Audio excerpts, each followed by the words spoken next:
Hey, good morning. Never gets old. St. Francis Children's Choir. They're all grown up now, though.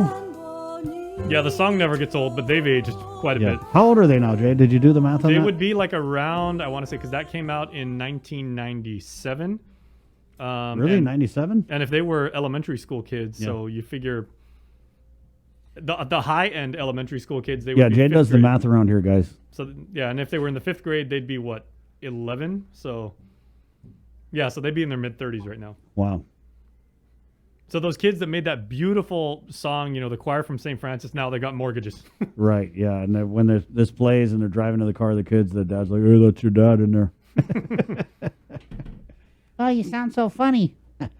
9:38, Dr. Annette David of the Epidemiology Working Group in the K-Wave News Link Zoom room. Good morning, Doc. Hey, good morning, Chris. Hi, Jason. Good morning. Good to see you. Happy holidays. I know that you just did Thank you, both of you. You did a big presentation on Thursday with the public health. They do a weekly thing, but then on Friday was the GDOE town hall on child vaccination. So can we just get your unpacking of that, Doc? Of the town hall, I think the message remains the same, especially with this new Omicron variant. It's really important to broaden access even more to all segments of society. And right now, if we look at who hasn't yet been vaccinated, it's the 5 to 11 because the vaccines have just recently been authorized for them. And so how can we make it easier for parents to get their children 5 to 11 vaccinated? One way is to offer it in schools. So it's not a mandate, and I think that's very important. Public health has been emphasizing this. There is no mandate. Parents still will have to make that decision for their children. But if they do want to get their children vaccinated, let's make it easy for them and make it available in the schools where the children already are. What were some of the questions? Because I'm sure like given that it was a public forum, Doc, that tended to bubble up most frequently. Well, a lot of concerns about vaccine effects, and I think also stemming from some misconceptions about vaccine efficacy and safety. Many of the comments were not, in fact, related to vaccination, so that was a little bit off tangent. But there was also one GDOE lady who shared how her experience with her own child and how really her child really had only very minor effects. But then there were some other parents who were skeptical, which I think, that's par for the course. We expect that. And there will be parents who will decide not to protect their children. But again, for those that do want their children protected at the best possible level of protection, we should make it easy for them. Is it a struggle, Doc, when you're sitting in these, town halls, and obviously the subject is kid vaccination, but then you get these people who come in and they want to talk about the lockdowns, or they want to talk about, just pandemic conspiracies and stuff. How much does that kind of stuff slow up getting that real information? And because the way I look at it, it's like if the information is a pool with the water standing still, people come with these concerns that aren't necessarily related to the topic, and it's like cannonballing into that pool, and it just causes so many waves and nice analogy splashes, right? And then people are confused. Tsunami. Yeah. A tsunami. Whoa. That's a more No, accurate Chris, it description. makes life exciting, that's for sure. It's never a dull moment with all of the town halls. But I like to say that for this pandemic, we really need more than one vaccine. We need 3 vaccines. We need a vaccine for the virus.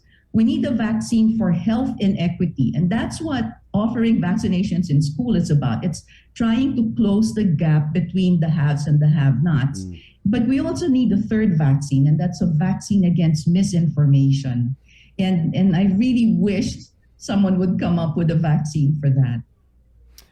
Well, newsflash, there will never be a vaccine for that. Yeah. So how do you kind of combat that, Doc? Because a lot of times the voices of misinformation are much louder than the voices of, let's say, Dr. Annette David.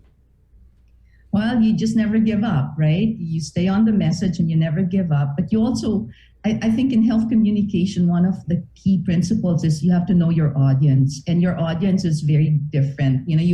I'm sure you guys are so familiar with audience segmentation, right? There's different parts of the population and each one responds in different ways. So you just have to know who your audiences are, and you kind of frame your messages appropriately to them. But you stay on message, and that's the key. And you never give up. It's an ongoing thing. Well, given that, Doc, and I can appreciate that because like it seems like you're maybe taking more of a traditional, like a marketing science approach. And I know like, several of your colleagues said back when the pandemic was started, they said, it's our job to give people the right information. We're not trying to proselytize, like you said, or, get people on our way of thinking. We want to give them the best information they can and let them make an informed decision for their family. But it seems now like a lot of people in your line of work and a lot of physicians are like, we have to kind of understand where these people are coming from and, understand like their mentality so that we might be able to structure the message better. Yeah, well, it's important to know where people are coming from because not all of them share the same concerns. What concerns one may be different from the other, and you have to be able to address all of those, I think, as an effective health professional, so that the correct information can come across. So, some people are concerned about safety. Other people are concerned about cost or convenience. And so it can't be, it's not one size fits all. And health is very much about communications too. So I have to say, we appreciate all of you in the media for helping with pushing the messages out too. And I have to say thank you to all of you. Well, we got the easy part, and you're welcome. You guys, like I said, the marshaling of the messages, falls on your shoulders. So, thank you guys for maintaining.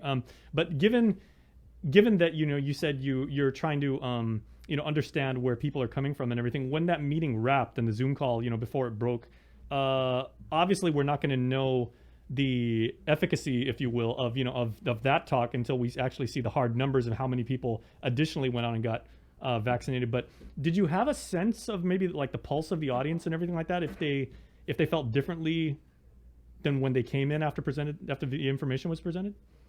Yeah, this is my personal take on it. Okay, so this is not an official thing or anything, sure. but I think we also have to accept that there will always be a segment of the population who will never listen, who will never change their minds, and there will be a certain percentage in our island who will never be convinced of vaccination. And you just have to respect. I guess it's about mutual respect, right? If someone just won't change their mind, you just kind of respect them, but hope also that they're taking other steps, the layering protections of masking and social distancing to protect themselves and their families. It's sad, but you have to deal with that right, too. Yeah, Doc, and just to kind of expand on what you're saying, so you're right. I mean, you just hope that the people who just for whatever reason, and I could again, even though I've got 3 shots, I've got the 2-shot vaccine series, and I've also been boosted. Even though I got all that in me, I still respect greatly anyone who just doesn't want to take the vaccine. But the layering approach is what gets me, man. I mean, it's one thing if you don't want to do it, that's fine, right? But in a community setting, whether it's an event or whatever, if you have a mask mandate and you choose not to get the vaccine, then I would just say, like, be mindful of that and do the other things, right? So in a perfect world, Doc, if we have whatever you want to call it, 6, 7, 8, 9, 10% of the population who's just never going to take the vaccine for whatever reason. When you talk about in your presentation gaps in the shield, if those people who refuse to take the vaccine do the other things like the distancing, the wearing of the mask, the hygiene deals, how is our shield going to be then? Well, it's not going to be a perfect shield still because, the layering mechanisms, masking and ventilation and all that are not foolproof. Neither is the vaccine. So you really want as many combinations of all of these interventions as possible to maximize your protection. Dr. Mike Cruz, he puts it in a very interesting way. He says we need to stop talking about fully vaccinated and start talking about fully protected because, especially with the data with Omicron, the 2-dose vaccine isn't giving you as much protection with this new mutant, and you actually need the booster. So he says, let's talk about who is fully protected rather than just fully vaccinated. And that's another important message that's really emerging with all of these new mutations coming out, is boosting is so critical. So I was just sharing with the governor and the team earlier at the briefing. There's a new epidemiologic paper that just came out of the UK from Britain, where Omicron has started to take off. And what they found was that people with 2 doses of the AstraZeneca, which we don't have here in the US, but which they use in the UK, 0 protection against Omicron. 2 doses of the Pfizer, 34% protection. So not very high. But if you had the Pfizer 2 doses and the booster, it was a 75% protection. So the boosting really ups your protection quite a bit. But the other thing that the data tell me is it's only 75% protection. And so all the other things, the masking, the social distancing, the hand washing, the ventilation, those are still very important to cover that 25% gap in protection. And I think that's the why more levels, the better. Yeah, there's levels to it, but I think again that's why I think people with the term vaccine in their mind, they're expecting 99, 100%, right? But it is what it is. I mean, I get it, Doc, but I'm just saying that these types of things they add fuel to these non-believers, if you will. Yeah, I think also people get confused about the purpose of the vaccination. The vaccination trials were never created to prevent transmission. What they were looking at was severe disease. So there's different endpoints. Do you prevent infection? Do you prevent severe disease? Do you prevent death? And the vaccines were really created to prevent severe disease and death, because if you think about it, what's the crisis that comes from this? It's when everyone floods the hospitals, like what's happening in Michigan right now and starting to happen in some of the other northeastern states. It's when you have too many people who are severely ill and come into the hospital at the same time. And so your health system infrastructure crashes. And that's the emergency. That's what you want to avoid. I suspect what's going to happen over time is, and as I was saying, look at it from the virus's perspective, right? For the virus, it needs the host to survive. So a really efficient virus shouldn't kill the host. And I think what we're going to see as all of these mutations happen, this sort of evolutionary pressure, an efficient virus infects very easily, but it keeps the host alive. And I suspect that's what we're going to see more and more. As the virus becomes efficient, it'll cause much more infections, but milder disease. So I'm hoping that that's what it turns out to be. That's very interesting. So if we look at it almost like a parasite and less as like a virus, right? Exactly. Yeah. Right. I mean, you gotta see it from the virus's perspective, right? Yeah. And its purpose is for it to survive as a species. And it can't survive on its own. That's what the virus is. It's an incomplete organism. It needs to take over a host's reproductive mechanism to create more copies of itself. So if it kills the host, it kills itself. Right. So that's not a very smart virus, right? So I think that's what we're going to see as more of these mutations come out. Doc,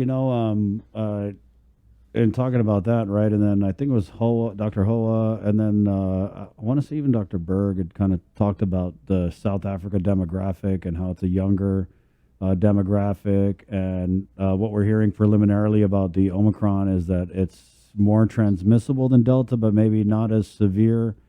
We hope. We hope, right. We hope, but we don't know yet. Exactly, we don't know yet. Yeah. So what I wanted to ask was, given our population, I mean, it's no secret, it's been laid bare that our population suffers from, a plethora of pre-existing comorbidities that, red flag you to do terribly against COVID. So even though, like you said, we just don't know how severe the illness is with Omicron, do you think that we should still kind of be preparing a little more? Absolutely. We're not out of the woods yet. And what got us into trouble with Delta was we relaxed and became less vigilant.